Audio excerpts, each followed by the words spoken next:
Hello friends, कैसे हो आप सब। आई होप आप सब अच्छे होंगे। आज हम करेंगे भीष्म साहनी का उपन्यास तमस का सारांश।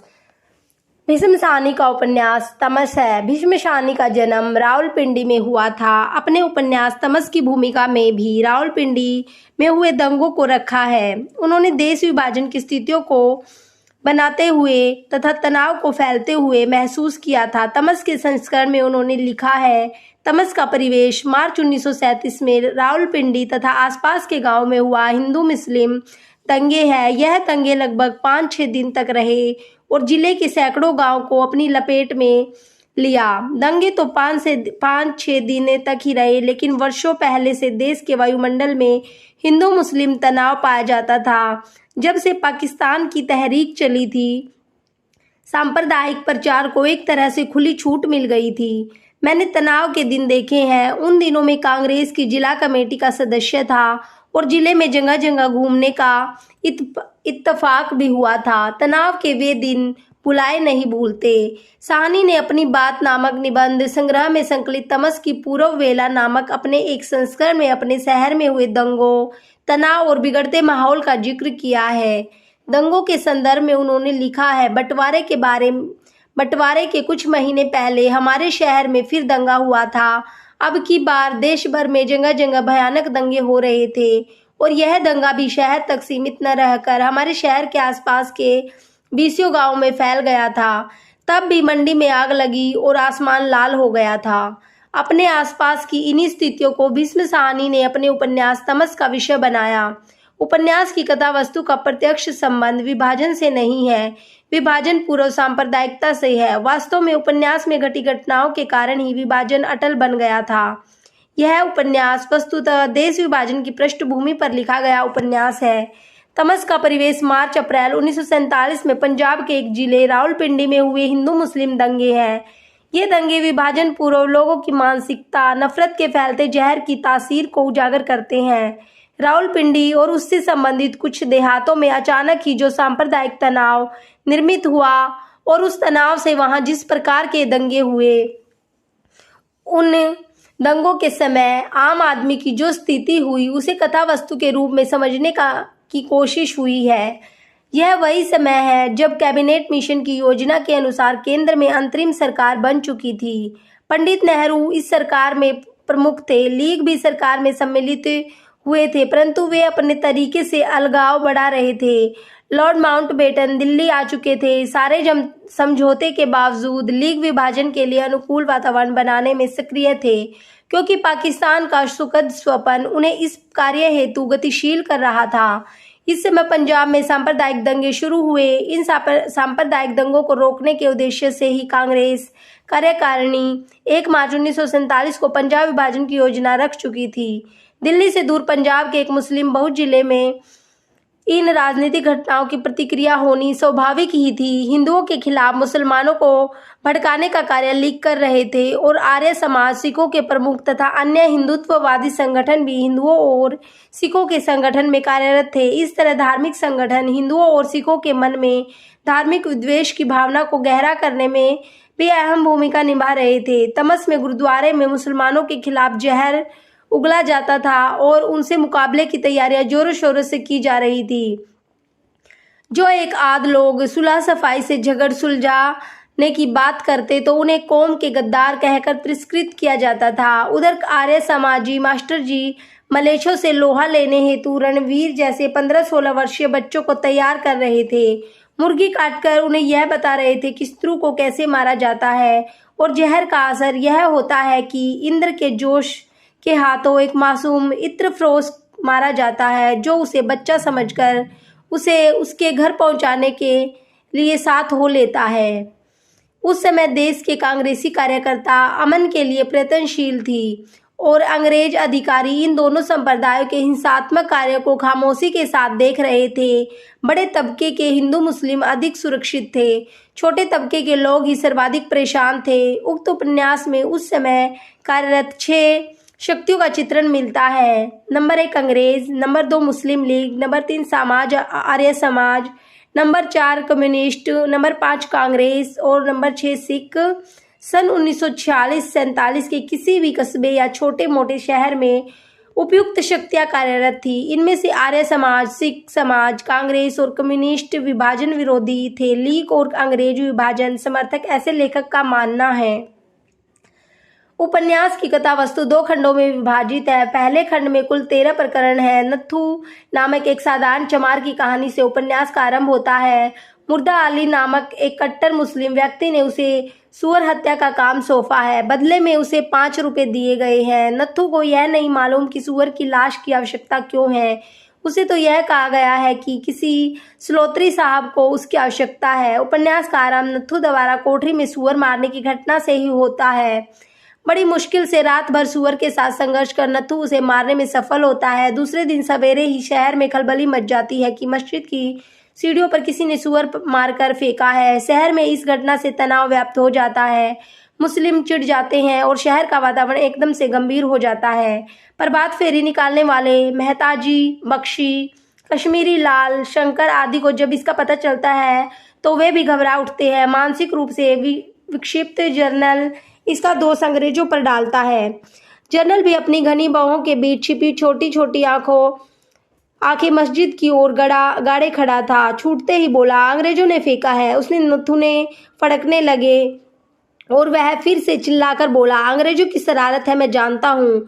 बख्शी जी और कश्मीरी लाल सुअर की लाश को सीढ़ियों पर से उठाने का और सीढ़ियों को धोने का प्रक्रम करते हैं। तभी एक मुसलमान भागती हुई गाय का पीछा करता है और उसे पकड़कर ले जाता दिखाई देता है। बख्शी जी इस दृश्य को देखकर खतरे की आशंका व्यक्त करते हैं। लगता है शहर की चीलें उड़ेंगी, आसार बहुत बुरे हैं।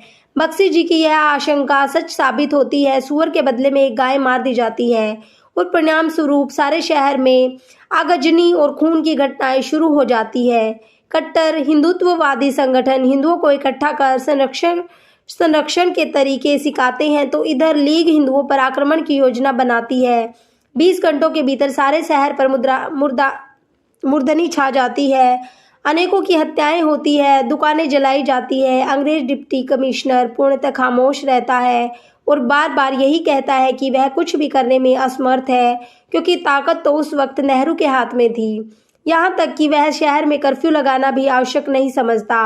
हिंदू और मुसलमानों का एक प्रतिनिधि मंडल जब उसके पास जाता है और यह मांग करता है कि कम से कम जगह जगह पुलिस की चौकियां बिठा दी जाए और पुलिस गश्त करने लगे तो मामला कुछ सुधर सकता है, तो रिज्ड यह कहते हुए मना कर देता है कि फौज का इंतजाम तो मेरे हाथ में नहीं है। कर्फ्यू लगाने की बात को भी वह बड़ी सफाई से डाल देता है। इस छोटी सी बात को लेकर कर्फ्यू लगा देने से क्या शहर में घबराहट और ज़्यादा न फैलेगी? अब अपने अपने तौर पर स्थितियों से जूझने का प्रयत्न करते हैं। अनेक अफवाहें फैलती हैं। मुल्ला, मौलवी और पंडित स्थिति से लाभ उठाने हेतु इस अलगाव को और प्रखर बनाने में लग जाते हैं। संभवतः इसी कारण केवल 24 घंटों में 17 दुकानें जलाकर राख हो जाती है और इस प्रकार सुअर वाली घटना के कारण शहर का सारा माहौल बदल जाता है। मोहल्ले के बीच सीमाएं खींची गई थी। हिंदुओं के मोहल्ले में मुसलमानों को जाने की अब हिम्मत नहीं थी और मुसलमानों के मोहल्ले में हिंदू सिख अब नहीं आ जा सकते थे। आंखों में संशय और भय उतर आए थे। लाखों का नुकसान ही नहीं, सबकी दृष्टि बदल गई थी। एक दूसरे के लिए सब अजनबी बन गए थे। इस तनाव पर माहौल का बड़ा जीवन चित्र भीष्म साहनी जी ने खींचा है। समझदार, प्रबुद्ध और तथाकथित पढ़े लिखे लोग माहौल की नजाकत को न समझकर उसे और अधिक नाजुक गंभीर बनाने में योगदान दे रहे थे। वहीं दूसरी ओर मानसिक रूप से विक्षिप्त जनरल जैसा पात्र लोगों से अमन और शांति की अपील कर रहा था। अब दरवाजे बंद थे। शहर का कारोबार, स्कूल, कॉलेज, दफ्तर सभी बंद हो गए थे और ऐसी संशय भरी नफरत से जलते हुए माहौल में कांग्रेसी जनरल चबूतरे पर खड़े होकर जोर जोर से तकरीर कर रहा था। साहिबान, आप शहर में अमन बनाए रखें। यह शरारत अंग्रेज की है जो भाई भाई को आपस में लड़ाना चाहता है। ऐसे वातावरण में भी मानवता कहीं न कहीं किसी रूप में जिंदा है। इसका उल्लेख साहनी जी ने किया है। शहनवाज के रूप में जो एक मुसलमान होते हुए भी अपने हिंदू दोस्त रघुनाथ और उनके परिवार को बचाने की कोशिश करता है, उसका चरित्र उदार था। संक्षेप में कहे तो दोस्त परिवार उसका ईमान थी। वह हिंदुओं के घरों के आसपास रहने वाले मुसलमान से यह कहकर आता है कि देख फकीरे, कान खोलकर सुन ले, अगर ये मेरे यार के घर को किसी ने भी बुरी नज़र से देखा तो मैं तुझे पकड़ूंगा। कोई उस घर की नज़दीक नहीं आए। अपने इस नेक काम के लिए उसे लीगियों से गालियां सुननी पड़ती है, लेकिन रघुनाथ की पत्नी से तो उसे देवता स्वरूप समझती है। उसके अनुसार ऐसे लोगों के दिलों में भगवान बसता है जो मुसीबत में दूसरों का हाथ पकड़ते हैं। लेकिन इसी शहनाज के चरित्र का दूसरा पहलू तब मिलता है जब वह रघुनाथ के घर से उसका कुछ कीमती सामान लाने के लिए जाता है और सीढ़ियों से उतरते हुए मिल्की रघुनाथ का नौकर को धमका देता है, जिसके फलस्वरूप उसकी मौत हो जाती है। लेखक के अनुसार आसपास की परिस्थितियां उसे ऐसा करने के लिए प्रेरित करती है। डिब्बे को दोनों हाथों में उठाया शहनवाज पीछे पीछे चला आ रहा था। जब सहसा उसके अंदर भभूका सा उठा। न जाने ऐसा क्यों हुआ, मिल्की की चुटियां पे नजर जाने के कारण, मस्जिद के आंगन में भीड़ देखकर, या इस कारण कि जो कुछ वह पिछले 3 महीने से देखता सुनता आया था वह विष की तरह उसके अंदर घूमता रहा था।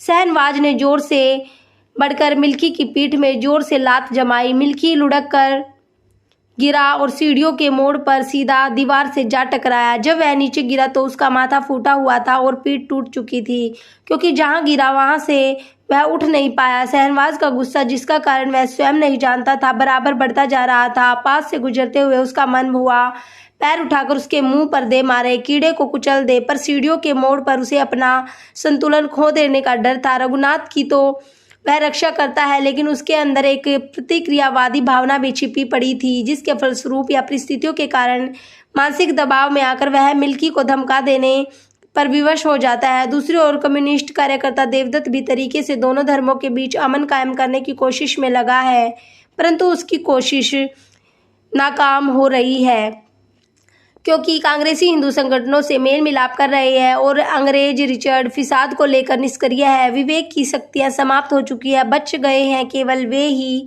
जिनके सर मध्य युग में है। इसके प्रमाण है आर्यवीर दल के युवक और लीगियों के कार्यकर्ता। इन्हीं लोगों के कारण 30-35 घंटों में शहर में 4-6 खून हो जाते हैं और 12 से 15 वर्ष का इंद्र मासूम इत्र फकोस का खून कर देता है, और यह सब नत्थू द्वारा सुअर की हत्या के कारण होता है। हालांकि इस घटना चक्र में उनका कोई दोष नहीं था, उसे तो मात्र मोहरे के तौर पर इस्तेमाल किया गया था। उसकी और उसकी पत्नी की मानसिक स्थिति का चित्रण लेखक ने बड़े सशक्त ढंग से किया है। जब तनाव से परेशान होकर नत्थू सुअर मारने वाली बात उसे बता देता है तो वह भी मानसिक उलझन में पड़ जाती है, लेकिन फिर खुद को संभाल कर नत्थू को समझाने का प्रयत्न करती है। देखो जी, हम लोग चमड़े का काम करते हैं, जानवरों की खाल खींचना, उन्हें मारना हमारा काम है। तूने सुअर को मारा, अब वह मस्जिद के सामने फेंके या हाट बाजार में बेचे, इसे हमें क्या? और तुम्हें क्या मालूम वह सुअर था या नहीं था जिसे मस्जिद के सामने फेंका था? तेरा इसमें क्या है? फिर बड़ी लापरवाह के अंदाज में बोली, मैं तो इन पैसों से धोतियाँ लूंगी, जरूर लूंगी, तेरी कमाई के पैसे हैं, मेहनत की मजूरी है। और वह फिर ताकी की ओर लौट गई और हंसते चहकते हुए ताक पर से पैसे उठा लिया, पर फिर उसी क्षण उसे वहीं पर रख दिया।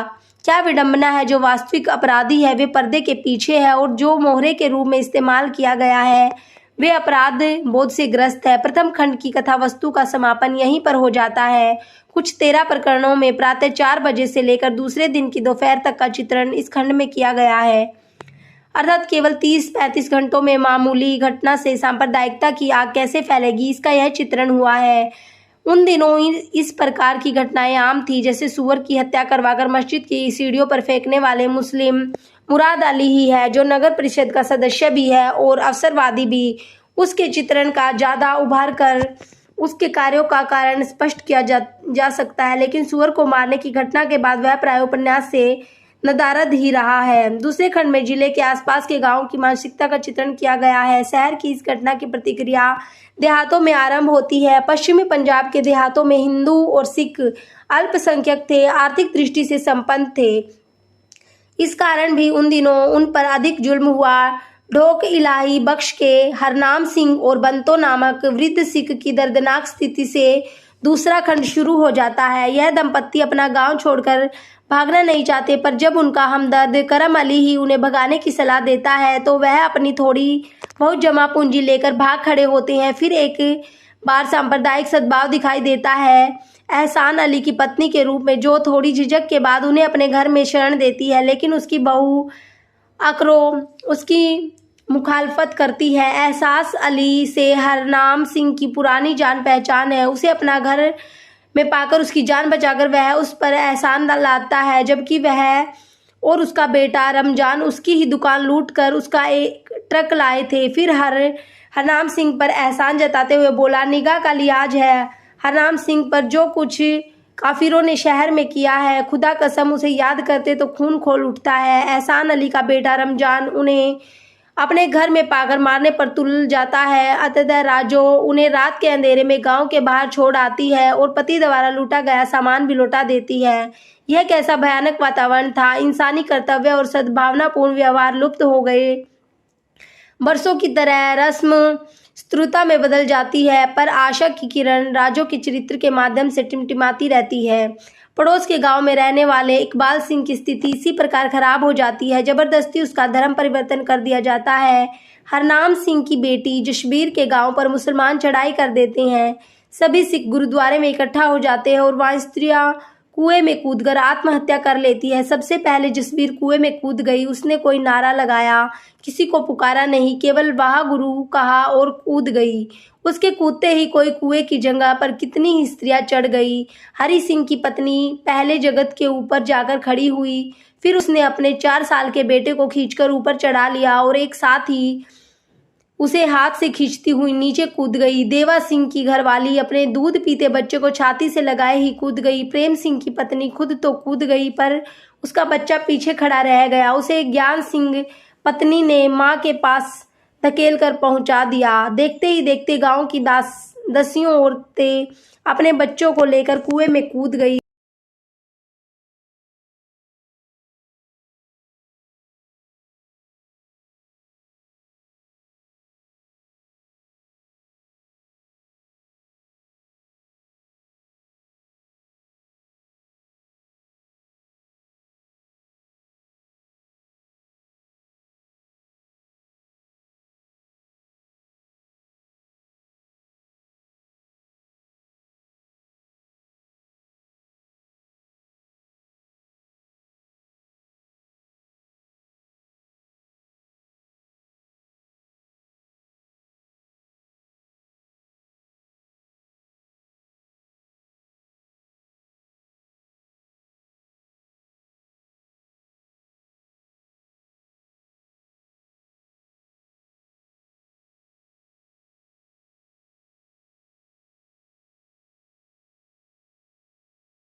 अंग्रेजों की गैर जिम्मेदारी अथवा उनकी नीति का पर्दाफाश इसमें किया गया है।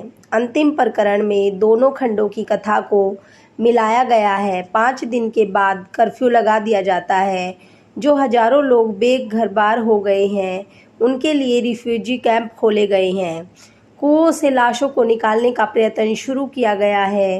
अमन कमेटी बन रही है और हिंदू मुस्लिम एक है नारे लगाने लगते हैं। अमन कमेटी की बस में सबसे आगे बैठा हुआ जोर जोर से एकता का नारा लगाने वाला मुराद अली है।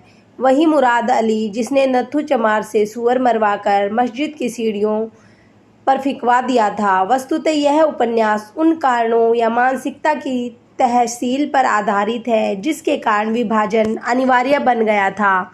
अलगाववादी शक्तियों की उस समय की क्या भूमिका थी, वह किस प्रकार लोगों को लुभाते थे, शिक्षितों ने किस प्रकार के उपदेश दिए थे, शहरों में दंगे किन कारणों से हो रहे थे, उसका असर देहातों पर क्या पड़ रहा था और इन सब का संयुक्त परिणाम आम आदमी को किस प्रकार भोगना पड़ रहा था, इसकी खोज इस उपन्यास में की गई है। इन दंगों के कारण दोनों ओर के आम आदमी हैरान, परेशान और बर्बाद हो रहे थे तथा किसी भी प्रकार स्थिति से निजात पाने के लिए विभाजन के समर्थन अथवा विरोध में नारे लगा रहे थे। उस समय विभाजन समर्थक मानसिकता बन चुकी थी। यह मानसिकता किस प्रकार बनी, इसका उत्तर विवेच्य उपन्यास में दिया गया है। फसादों से चिढ़कर ही कांग्रेस ने विभाजन को स्वीकार किया था। पंजाब के कई देहातों, कस्बों और शहरों में मन का विभाजन पहले से ही हो चुका था। पाकिस्तान वस्तुतः पहले लोगों के मन में बना, जिसके परिणाम स्वरूप देश विभाजन हुआ। नेताओं के दिलों में पाकिस्तान बनने के राजनीतिक कारण थे। आम पंजाबियों में अलगाववादी वृत्ति के कारण व्यक्तिगत असुरक्षा और आर्थिक नुकसान में छिपे थे। इन्हीं कारणों से विभाजन अनिवार्य बन गया और सांप्रदायिक शक्तियों ने इस मौके का फायदा उठाकर अपनी रोटियां सेकी। वस्तुतः विभाजन पूर्व सांप्रदायिकता से उत्पन्न विभीषिका का बड़ा सुंदर चित्रण इस उपन्यास में हुआ है। विभाजन के बाद इस प्रकार की घटनाओं की पुनरावृत्ति होती रही। इस छोटे से शहर अथवा आसपास के देहातों में इस समय जो हुआ उसका नया और वृहत संस्करण बाद में सीमा प्रदेशों में हुआ। बड़ी ही तटस्थता एवं गंभीरता के साथ भीष्म साहनी जी ने विभाजन की त्रासदी, उनके कारणों, उसके पूर्व एवं परिवर्ती काल की विसंगतियों, क्षतियों का चित्रण किया है। विभाजन कराने में जहां देश की आंतरिक अलगाववादी शक्तियों का हाथ था, वहीं साम्राज्यवाद ने भी अहम भूमिका निभाई थी। डिप्टी कमिश्नर रिचर्ड की पत्नी लीजा की बात से लेखक ने इसी स्थिति को स्पष्ट किया है। बहुत चालाक नहीं बनो रिचर्ड, मैं सब जानती हूँ। देश के नाम पर वे लोग तुमसे लड़ते हैं और धर्म के नाम पर तुम उन्हें आपस में लड़ाते हो। भीष्म साहनी ने अन्य किसी भी लेखक की तुलना में विभाजन को बहुत नज़दीक से देखा भोगा था। विभाजन से मानवीय संबंधों को जो क्षति पहुँच रही थी, उसे उन्होंने बड़ी ही बारीकी से देखा था। साम्यवादी विचारधारा के दृष्टिकोण से भीष्म साहनी स्थितियों की भयावहता, सांप्रदायिकता के फलस्वरूप आम आदमी की भयानक स्थिति, प्रस्थापित वर्ग की ढोंगबाजी, षड्यंत्रकारी वृत्ति, साम्राज्यवादी ताकतों की कूटनीतियों का पर्दाफाश करने में पूर्णतः सफल हुए हैं। यह उपन्यास समस्या को उसकी समग्रता के साथ उठाकर उसकी विनाशकारी प्रवृत्तियों का चित्रण करने में पूर्णतः सफल तो हुआ ही है, साथ ही साथ अपने उदात्त चरित्रों के माध्यम से सांप्रदायिक सद्भाव की अभिव्यक्ति भी करता है। निष्कर्ष, उपयुक्त विवेचन से तमस उपन्यास में निहित साहनी जी का उद्देश्य स्पष्ट हो जाता है कि हिंदू मुस्लिम सांप्रदायिक संकीर्णताओं एवं तजन्य तनाव का यथार्थ पर चित्रण करने के लिए ही उन्होंने इन परिस्थितियों एवं समस्याओं को चित्रित किया है। अतः धार्मिक अंधता के कारण होने वाले सांप्रदायिक दंगों के परिणाम को हमारे सामने रखना ही उनका प्रमुख उद्देश्य है। धन्यवाद। हमारा भीष्म साहनी का उपन्यास तमस कंप्लीट हुआ।